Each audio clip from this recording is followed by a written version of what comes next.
হোসেন সাইদিও জাতীয় সংসদে জাহান্নামের ইমাম বলে কটাক্ষ করেছিল। আবার জাফর ইকবাল স্যারকেও এখন প্রায় সকল সাম্প্রদায়িক অপশক্তি বিকৃত নামে কটাক্ষ করে। হুমায়ুন রেজাল স্যারের হত্যা প্রচেষ্টা একইভাবে যারা মুক্ত বুদ্ধির চর্চা করছে, অসাম্প্রদায়িক চর্চা করছে, তাদেরকে হয় শারীরিকভাবে আক্রমণ করছে অথবা ক্যারেক্টার অ্যাসাসিনেশন করা হচ্ছে। অপরাধ বিজ্ঞানের যে অপরাধ প্রবণতা বিষয় বলা আছে সেটিকে ৭১ সালের বুদ্ধিজীবী হত্যাকাণ্ডে বর্তমানে বুদ্ধিজীবীদের উপর আক্রমণের কোনো সাদৃশ্য বহন করে কিনা আপনি অপরাধ বিজ্ঞানে একজন শিক্ষক বা প্রফেসর হিসেবে যদি একটু মূল্যায়ন করতে পারেন। ধন্যবাদ। আমি প্রথমে ক্ষমা চেয়ে নিচ্ছি, আমি একটু দেরি হয়েছে, আমার আর একটা মিটিং এ ছিলাম। তবে এটা মানে যতটা না অপরাধ বিজ্ঞানের বিষয় থেকে আপনার ব্যাখ্যা করতে হবে তার চেয়ে বেশি আসলে রাজনৈতিক। এটা অজয় দা নিশ্চয়ই এটা বলেছেন অলরেডি, এবং এটি আপনাকে সেই রাজনৈতিক ফ্রেম থেকেই কিন্তু আসলে জিনিসটি দেখতে হবে। কারণ আমরা ক্রিমিনোলজির ভাষায় যেগুলো আমরা যেই ধরনের জায়গা ব্যবহার করি, যে আলোচনাগুলো করি, সেগুলো মূলত মানুষ কেন মানে অপরাধ করে। এখন সেটা আমরা খুবই মাইক্রো লেভেলে, মেসো লেভেলে, মাঝামাঝি লেভেলে কোনো গ্রুপ কোনো অপরাধ করলে সেটা নিয়ে আমরা কথা বলি, এবং তার মধ্যে যখন আমাদের এগুলো বিগ ফ্রেমে যেই অপরাধগুলো হয় সেটা কিন্তু আপনি যেমন জেনোসাইড স্টাডিজ আপনি দেখেন, সেটা কিন্তু আর অপরাধ বিজ্ঞান বা ক্রিমিনোলজির মধ্যে সীমাবদ্ধ থাকে না, এবং এটা সমাজ বিজ্ঞান ডিসিপ্লিন থেকে, নৃবিজ্ঞান ডিসিপ্লিন থেকে শুরু করে মানে আমাদের যে রাষ্ট্রবিজ্ঞান, সব জায়গায় কিন্তু আপনার এই আলোচনাগুলো হয়। তো সেই জায়গায় আমি বলবো যে আপনি যেই বিষয়গুলো বললেন এটি মূলত আমি বলবো যে 1971 সালের যেই বিষয়টি হয়েছিল তারই একটি ধারাবাহিকতা, এবং সেই ধারাবাহিকতায় আমরা যেমন শুধুমাত্র বিশ্ববিদ্যালয়ের শিক্ষক বা কলেজ বা স্কুলের শিক্ষকদেরই কিন্তু আমরা হারাইনি, আমাদের জাতির যে শ্রেষ্ঠ সন্তান সমস্ত জায়গায়, এবং যে পেশাজীবী এবং অ্যাজ এ হোল আমরা যাদেরকে ইন্টেলিজেন্সিয়া বলি, এই সবাইকেই কিন্তু কাতেল করেছে 1971 সালে আলবদর রাজাকার বাহিনী যেগুলো ছিল, বিশেষ বদর বাহিনী যেটা মানে আমরা দেখেছি সে সময় শুরুটা হয়েছিল। কিন্তু আপনি যদি অপারেশন সার্চ লাইট যেটা 1971-এর 25শে মার্চের রাত থেকে, সেটার মধ্য দিয়ে আপনি একেবারে ঢাকা বিশ্ববিদ্যালয়কে কেন্দ্র করেই কিন্তু শুরু হয়েছিল। তো কাজেই আপনি যদি মানে 14ই ডিসেম্বরে এর পূর্ণতা হয়তো পেয়েছিল, কিন্তু তারা প্রথম থেকেই আসলে এই বিষয়টি তাদের একটা মানে, এবং এটা আমরা যত ঐতিহাসিক যে সমস্ত নিদর্শন আছে, বিশেষ করে আমাদের ইন্টারন্যাশনাল যে সমস্ত পাবলিকেশন আছে, সে সমস্ত জায়গায় কিন্তু ভেরি ক্লিয়ার যে তারা একদম প্রথম থেকেই এটি একটা মানে আমি বলবো যে আলাদা করে এই বিষয়টি তারা দেখতে চেয়েছে, এবং তাদের এজেন্ডার মধ্যেই এই আমাদের যেই বুদ্ধিজীবী সম্প্রদায় ছিল তাদের মারার একটা পরিকল্পনা, হত্যা করার একটা পরিকল্পনা তাদের ছিল। এবং এটা রাজনৈতিক বলছি এই কারণে যে এটা তো আর 1972 থেকে 75-এর মধ্যে তো আর এই ঘটনা ঘটেনি, কিংবা তারও আগে যদি আপনি যান, সেই সময়ও কিন্তু আসলে যখন মানে 1971 সালের আগেও যদি যান, তখনও কিন্তু আপনার এই মুক্ত বুদ্ধির চর্চা বলেন আর সায়েন্টিফিক অ্যাক্টিভিটিস বলেন, সেগুলোর মধ্যে কিন্তু ঠিক এই লেভেলে আপনার এই বিষয়টি ছিল না। কাজেই 1975 সালের বঙ্গবন্ধু হত্যার মধ্য দিয়ে যে পুরো ডায়নামিক্সটা চেঞ্জ হয়ে গেল, রাজনৈতিক ডায়নামিক্স, সেখানে কিন্তু আপনি যদি খেয়াল করে দেখেন যে একেবারে প্রাতিষ্ঠানিকভাবে আপনার কনস্টিটিউশনের আপনার যে প্রভিশন 38 যেটা সেকশন, সেটাকে চেঞ্জ করে দিয়ে আমাদের 4টা যে নিষিদ্ধ রাজনৈতিক দল, যেগুলো 71 সালে নিষিদ্ধ করা হয়েছিল, এবং এটা ধর্মভিত্তিক রাজনৈতিক দল, তাদেরকে এই দেশে কিন্তু আসলে রাজনীতি করার সুযোগ দেওয়া হয়েছিল, এবং তারাই কিন্তু কালে কালে আমরা দেখেছি যে এটা একটা বাংলাদেশের যে একটা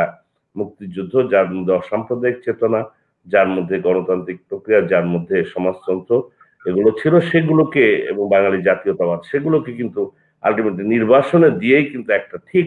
পাকিস্তানের আদলে কিন্তু একটি রাষ্ট্র ব্যবস্থা কায়েম করা হয়েছিল। এবং বঙ্গবন্ধু হত্যার মধ্য দিয়ে আপনি যদি আবার দেখেন যে সেই পাকিস্তানের স্বীকৃতি, সৌদি আরবের স্বীকৃতি, চায়নার স্বীকৃতি, যারা আমাদের মুক্তিযুদ্ধের বিরোধিতা করেছিল, তার মানে মোটামুটি এই মানে আমাদের 75 থেকে একেবারে যে দুটো সামরিক শাসকের আমলে কিন্তু কোনো না কোনো ভাবে কেউ কেউ, যেমন জেনারেল এরশাদ, তিনি ম্যাকিয়াভেলিজমের রাজনীতি করেছেন, তিনি কখনো মুক্তিযোদ্ধাদের কাছে গিয়েছেন, তিনি কখনো বঙ্গবন্ধুর মাজার জিয়ারত করেছেন, কখনো তিনি একেবারে খুবই আপনার প্রগ্রেসিভ লোকজন তাদেরকেও তার একেবারে কবিতা অঙ্গনে নিয়ে গেছেন। আবার তিনি এই রাইটিস্ট ফোর্স যেগুলো আছে তাকেও করেছেন, এবং তার জীবনের মানে একেবারে যখন তার ক্ষমতা শেষ হয়ে যায় তখনও সে কিন্তু একটা রায়ট বাঁধানোর চেষ্টা করেছিল। আপনার 90-এর গণ অভ্যুত্থানের পরপর আপনার সেই সময় আমাদের পুরন ঢাকায় রায়ট বাঁধানোর চেষ্টা, হিন্দু মুসলমান বাবরি মসজিদকে কেন্দ্র করে। তো কাজেই আমি বলবো যে এটা আসলে যে 75 সনে আমাদের যে বঙ্গবন্ধুর হত্যাকাণ্ড এবং তার মধ্যে যে ইন্টারন্যাশনাল পলিটিক্স, লোকাল যে পলিটিক্স এবং মিলিটারি শাসকদের যে অ্যাম্বিশন, তাদের সমস্ত কিছু একত্র করে এখানে একটা ইসলামাইজেশন। এবং এই ইসলাম, আমি বারবার একটা কথা বলি, আপনার ধর্ম তো সাধারণ মানুষের এটা বিশ্বাসের জায়গা, এবং এই ধর্মটা আমি যেহেতু একাডেমিক জায়গা থেকে এই কথাগুলো বলি, আপনার আমরা ছোটবেলার থেকেই কিন্তু ধর্ম কর্ম পালন করে এসেছি। একদিকে আমরা মানে ঈদ উৎসব পালন করছি, আমরা রোজা রাখছি, নামাজ পড়ছি, আবার কিন্তু আমরা যে মানে হিন্দু ধর্ম বা আদার্স যে ধর্ম, যে ক্রিসমাস, এ সমস্ত জায়গায় কিন্তু মানুষের এই যে সৌহার্দ্যটা ছিল, সলিডারিটি এবং যে একটা কোহেশন, এটাই কিন্তু বাঙালি জাতির মুক্তিযুদ্ধের চেতনার মূল জায়গা ছিল। সেই জায়গাটি আপনার 75-এ যেহেতু খুবই একটা অর্কেস্ট্রেটেড ওয়েতে এই একটা মানে এই ধরনের শক্তিকে সামনে নিয়ে আসা, এবং তারপরে আমরা ধারাবাহিকভাবে আমরা দেখেছি যে যার নাম উচ্চারণ করলেন আপনি, তারা কিন্তু ধারাবাহিকভাবে এমনকি পার্লামেন্টে গিয়েছেন, মন্ত্রী হয়েছেন এর মধ্য দিয়ে। এবং এটা আপনি মিশেল ফুকো একটা যে কথাটি তিনি বলেছিলেন যে আসলে একটা রেজিম,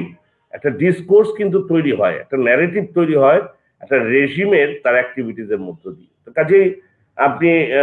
বঙ্গবন্ধুর জীবদ্দশায় 72 থেকে 75 পর্যন্ত এই রেজিম যারা ছিল তারা আমাদের মুক্তিযুদ্ধের চেতনা এবং মুক্তিযুদ্ধকে কেন্দ্র করেই তার ডিসকোর্স তৈরি হয়েছে। ফলে আমরা সকালবেলা উঠেই আমরা সেই মুক্তিযুদ্ধের গান শুনতাম একেবারে রেডিওতে, আমার এখনো মনে আছে। ঠিক একইভাবে আমাদের সমস্ত অ্যাক্টিভিটিস এর মধ্যে আমাদের এই বীরাঙ্গনা থেকে শুরু করে বঙ্গবন্ধু তাদের মা হিসেবে স্বীকৃতি দিয়েছিলেন, এগুলো সব কিন্তু হারিয়ে যায়। মানে একটা নতুন দেশের মধ্যে আমরা প্রবেশ করি যেখানে একেবারে রাইটিস্ট এবং একটা উগ্র আপনার ফান্ডামেন্টাল লিজমের যে জন্ম, সেটার কিন্তু জন্ম দেওয়া হয়, এবং সেটা ধারাবাহিকভাবেই সেটা চলেছে। এবং সেটা যে পলিটিক্যাল পার্টিগুলো সে সময় জন্ম নিয়েছে একেবারে মিলিটারি সেনা ছাউনির থেকে, সেই সেনা ছাউনির থেকে তারা জন্ম নেয়, তারা কিন্তু কোনো না কোনো ভাবে তাদের রাষ্ট্রযন্ত্রকে রাখার জন্য এটা করেছে। এবং তারও মজার ব্যাপার হচ্ছে যে ভেরি ইন্টারেস্টিংলি আমি এটা বলি যে ইউনাইটেড স্টেটস এর আপনি যদি এই মানে এটা দেখেন যে ইউনাইটেড স্টেটস কিন্তু 1971 সালে যা করেছে, 1974 সালে যে বঙ্গবন্ধু যে আমাদের এখানে যে দুর্ভিক্ষ হয়েছিল, তখন দুটো শর্ত দিয়েছিল যে তারা PL 480 আন্ডারে খাদ্য সাহায্য দিবে। একটি হচ্ছে কিউবায় পাট রপ্তানি করা যাবে না, আর একটা হচ্ছে যুদ্ধ অপরাধীদের বিচার করা যাবে না। এবং এই সোকল ইসলামিক লিবারেল ফোর্স, এটা মানে তখন যে কোল্ড ওয়ার ছিল, স্নায়ু যুদ্ধ ছিল, এই স্নায়ু যুদ্ধের জন্য সারা পৃথিবীতে তাদের এই মিলিটারি শাসকদের বসিয়ে এবং জাতীয়তাবাদী নেতাদের অনেক, এটা আমরা সবাই কম বেশি জানি। তো এটার সাথে ন্যাশনাল এবং ইন্টারন্যাশনাল এই চক্রটা যুক্ত ছিল বলেই কিন্তু তারা মডারেট ইসলামিক পার্টি, তাদের আপনারা দীর্ঘ সময় আমরা দেখেছি এই সমস্ত দূতাবাসে তাদের ডিনার বা লাঞ্চের দাওয়াত খেতে, অথবা একটা প্যাট্রোনাইজেশন, রাষ্ট্রের তরফ থেকে এক প্যাট্রোনাইজেশনটা ছিল। এবং একই সাথে, এবং এটাই দিনে দিনে এমন একটা অবস্থা হয়েছে, আওয়ামী লীগের কথাও আমরা বলি যে আওয়ামী লীগ নিয়েও কিন্তু সমালোচনা আছে, কিন্তু এটি কিন্তু আসলে দুর্ভাগ্যক্রমে আমি বলবো যে টিকেল ডাউন প্রসেসে এমন একটা জায়গায় পৌঁছে গেছে যে তাদেরকে বারবার ভোটের রাজনীতির জন্য কম্প্রোমাইজ করতে হচ্ছে। এবং তারই আসলে মানে আপনি যদি মানে এখন সেটারই একটা রিফ্লেকশন আমরা বঙ্গবন্ধুর এই যে ভাস্কর্য ভাঙা থেকে শুরু করে আপনার মুক্তবুদ্ধির মানুষকে আক্রমণ থেকে শুরু করে সবকিছু কিন্তু সেই সুতোয় গাঁথা। এবং এটাই আমি বলবো যে হাসানুল শাফির বক্তব্য আমি শুনছিলাম যে আপনি এটা যদি এই ধরনের উদ্যোগ, আপনি যদি এটাকে খুবই মানে আপনি মানে ইনকনসিস্টেন্ট ওয়েতে যদি আমরা এগুলো অ্যাব্রাপ্ট বা অ্যাডহক ভিত্তিতে যদি আমরা কোনো পলিসি ফর্মুলেট করি, তাহলে কিন্তু এটা হবে না। এবং এই যে আমাদের বুদ্ধিজীবীদের যে হত্যাকাণ্ড ঘটেছে, এগুলো আমরা আসলে যেই ডিসকোর্সের কথা বলেছিলাম, সেই ডিসকোর্সটা আমরা তৈরি করতে পারি। কাজেই বর্তমান সরকার ডেফিনেটলি মুক্তিযুদ্ধের সরকার, কিন্তু তাদের সময় এটা আরো ব্যাপক আকারে বাড়া দরকার ছিল, যে বুদ্ধিজীবীদের নিয়ে আপনার তাদের নিয়ে গবেষণা কেন্দ্র, কিংবা আমাদের যে সমস্ত আপনার যেই বিদেশে যে সমস্ত আমাদের মানে দূতাবাসগুলো আছে, সেই সমস্ত জায়গা থেকে এটা যে একটা